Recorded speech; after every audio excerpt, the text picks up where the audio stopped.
قرآن مجید کے بارے میں عموماً 5 قسم کی باتیں ہیں، 5 قسم کے حق ہیں جو ہر مسلمان پہ لازم ہوتے ہیں۔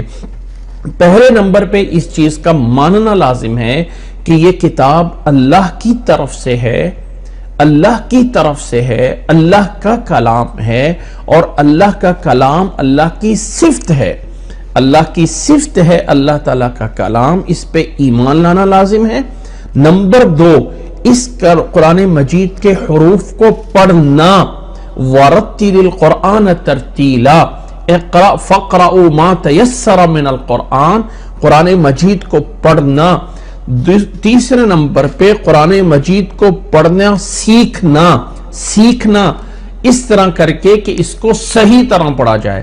اللہ تعالیٰ نے قرآن مجید میں ہی فرمایا ہے وَرَتِّلِ الْقُرْآنَ تَرْتِيلًا، وَرَتِّلِ الْقُرْآنَ تَرْتِيلًا، قرآن مجید کو خوبصورت طریقے سے ایک خوبصورت انداز میں پڑھا جائے۔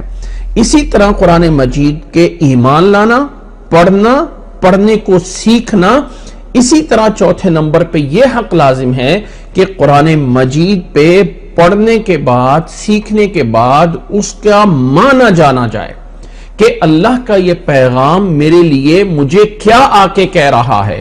یہ قرآن مجید کا حق ہے، قرآن مجید کا حق ہے کہ مسلمان کو سمجھنا چاہیے کہ اللہ تعالیٰ کا یہ پیغام میرے لیے کیا ہے۔ عموماً ہمارے ذہن میں یہ بات بٹھائی جاتی ہے کہ قرآن مجید کو ہم سمجھ ہی نہیں سکتے ہیں۔ یاد رکھ لیں ایسا نہیں ہے۔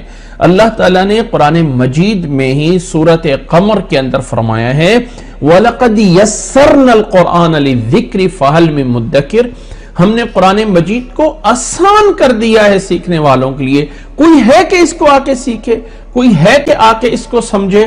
تو قرآن مجید کو سیکھنا، سمجھنا، یہ بھی قرآن مجید کا جو ہے وہ حق ہے۔ اور سیکھنے کے بعد اگلا حق قرآن مجید کا یہ ہے کہ اس پہ عمل کیا جائے۔ جو اللہ کا پیغام ہے، اللہ تعالیٰ اگر قرآن مجید میں کہتا ہے اقیموا الصلاۃ، نماز کو قائم کرو، تو اب یہ حق ہے مسلمان پہ کہ نماز کو قائم کیا جائے۔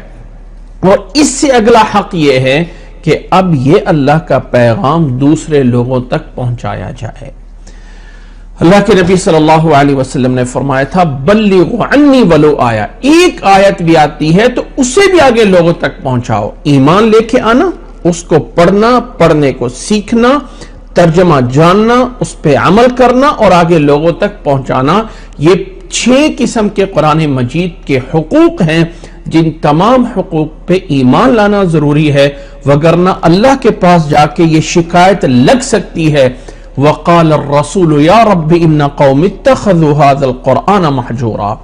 وقال الرسول، سورۃ فرقان میں اللہ تعالیٰ نے فرمایا ہے رسول اللہ کے پاس جا کے یہ کہیں گے کہ میری اس قوم نے قرآن مجید کو پیچھے چھوڑ دیا تھا۔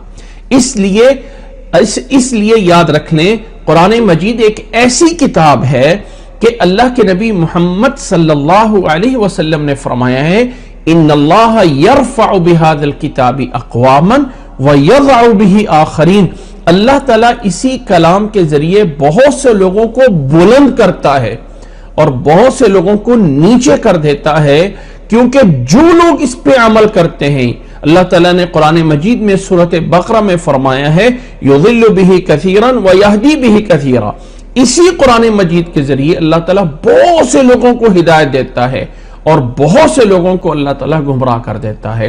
تو قرآن مجید کا جاننا، سیکھنا یہ لازم اور ضروری ہے۔